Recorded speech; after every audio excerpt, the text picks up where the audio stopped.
There is a grave in northern Jordan that shouldn't make sense. It is 16,500 years old.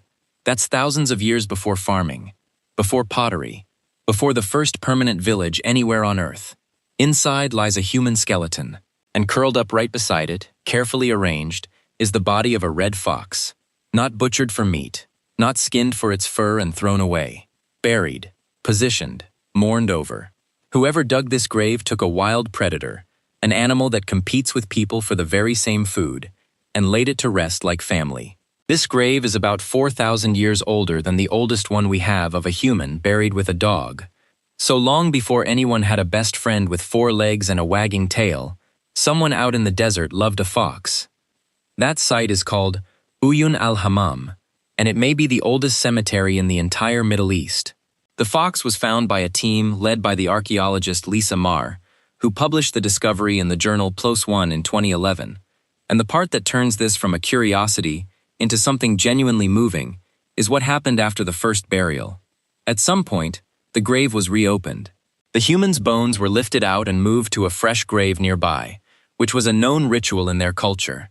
But they did not leave the fox behind in the empty grave. Part of the fox was carefully moved too, carried over to the new grave so it could stay beside its person. Sit with what that means. The bond between this human and this animal was so strong that even in death, even during a second funeral, the living refused to separate them. Now, we cannot prove with total certainty that this fox was a pet in the way you would use the word today, but the logic is very hard to escape. You do not hold a second funeral for a leftover. You do not rebury a snack. And keep that fox in your mind, because it is not alone. Move forward about 7,000 years, and travel to the island of Cyprus, to a site called Chili-Rocambos. In 2004, the French archaeologist Jean-Denis Vigne of the Natural History Museum in Paris announced a discovery in the journal Science. A human grave, roughly 9,500 years old, and placed less than half a meter away, a second, smaller grave, dug at the very same moment, to the very same depth. Inside that second grave was a cat. Just 8 months old, its small body carefully positioned, and around it, offerings. Polished stones, seashells. The human beside it, around 30 years old, was buried with the same kinds of treasures, hinting at real status. And here is the clue that gives the whole thing away. Cats are not native to Cyprus. There were never any wild cats on that island for this one to have wandered down from the hills.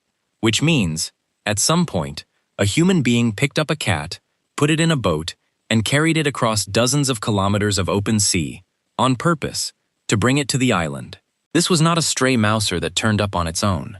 Somebody chose this animal, ferried it across the water, and when it died, laid it in the ground beside a person, with gifts for the journey into whatever came next.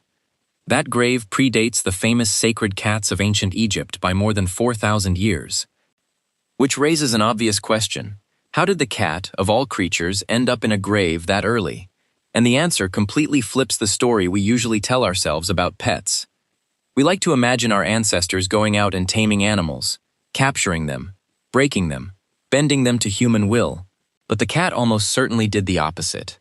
In 2017, a geneticist named Claudio Ottoni led an enormous study of ancient cat DNA, published in Nature, Ecology, and Evolution. And the picture it painted goes like this.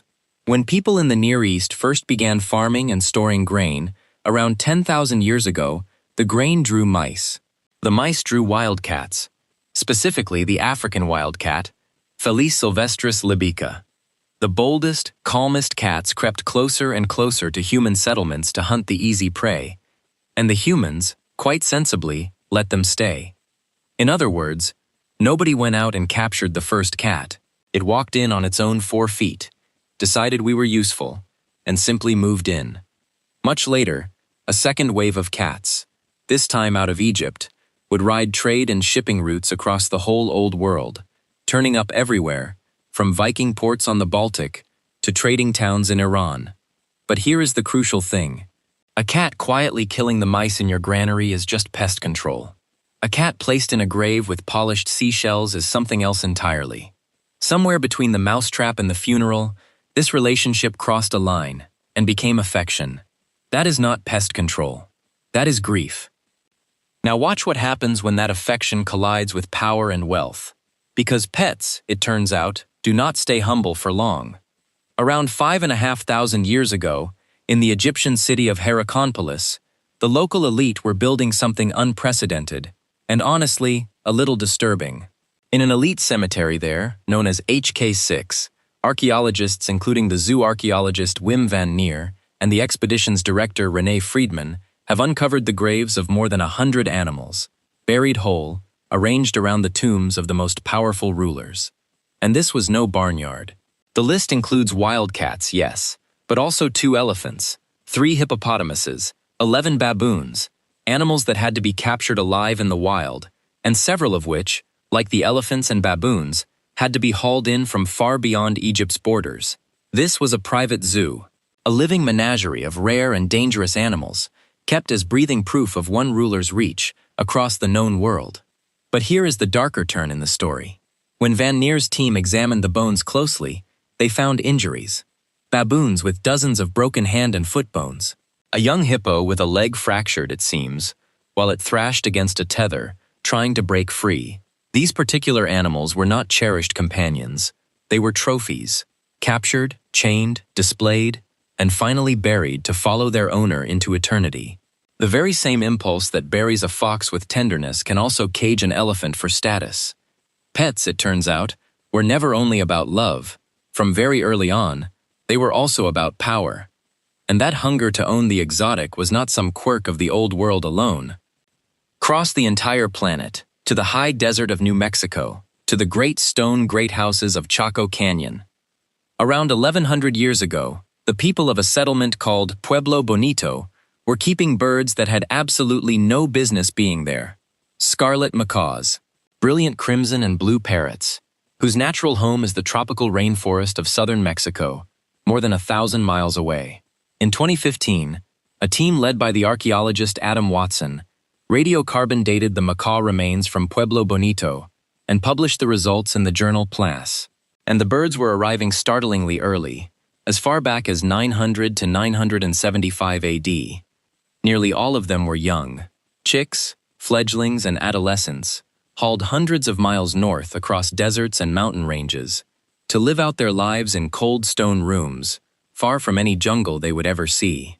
These macaws were treasures, markers of status and cosmic power, so precious that an entire supply chain was stretched across a continent for the single purpose of getting them. Picture it, a tropical parrot, carried by hand 1,000 miles, to sit in a room in the middle of a desert.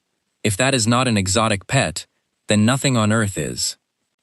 So here is where we finally have to confront the assumption sitting underneath this entire story. We tend to think of pet keeping as a modern indulgence, something for wealthy, sentimental, comfortable people, with spare money and time to burn.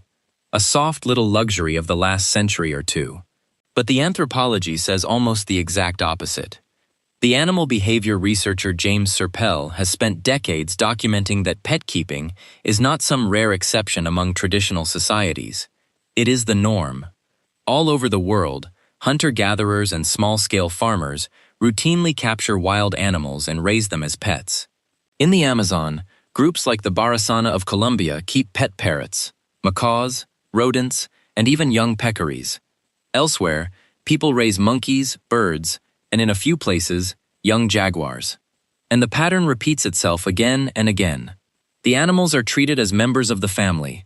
They are given names, they are talked to and fussed over, and there is a fierce, near absolute taboo against ever eating them, even when they belong to a species that people hunt for dinner without a flicker of guilt. Sit with that last point, because it is the whole key to the mystery. A pet is defined not by what you do to it, but by what you refuse to do to it. You refuse to eat it. And by every cold, rational measure of survival, that refusal makes no sense at all. As the biologist John Bradshaw has pointed out, keeping a pet is expensive. It is time-consuming, and it returns you nothing you could ever write down on a spreadsheet. You feed it. You clean up after it. You protect it. You grieve when it dies. And it will never be food, never be profit, never be a tool that earns its keep. By the brutal arithmetic of calories and survival, a pet is a mistake, which is exactly, Precisely what makes it so deeply human. Some scientists tie it to what the biologist E.O. Wilson called biophilia, a deep evolved pull toward other living things, wired so far down into us that we simply cannot switch it off. So flip the whole thing over one last time. Keeping an animal you will never eat is not a sign of wealth. It is not weakness, and it is not modern softness. It is one of the oldest, strangest, most stubbornly human things our species has ever done. It is the moment a person looks across the enormous gap between species, at a fox, a cat, a macaw, and instead of seeing meat, or a threat, or a tool, sees someone. That is not ownership. That is kinship. And we have been doing it for at least 16,000 years. So let's walk the timeline back, one final time. 16,500 years ago, a fox is buried with a grieving human in Jordan, and then reburied with them when the grave is moved. 9,500 years ago, a cat is carried across the sea to Cyprus and laid to rest with seashells. 10,000 years ago, the wild cat begins slipping into our grain stores and, in time, into our hearts. 5,500 years ago, Egyptian rulers cage elephants and baboons to advertise their power. And 1,100 years ago, scarlet macaws are marched 1,000 miles into the New Mexico desert. Different animals, different continents, thousands of years apart. The same impossible, irrational, quietly beautiful gesture, over and over and over. So look down at whatever is dozing near your feet right now. The cat on the windowsill, the dog against the door, the animal that costs you money and effort and worry, and gives you nothing a survival manual would ever approve of. That bond you feel is not a modern invention. It is older than farming, older than writing, older than the wheel. 16,000 years ago, someone knelt down in the dirt and buried a fox because they could not stand the thought of leaving it behind. And if you have ever loved an animal, you already know exactly how they felt. All the research is linked in the description.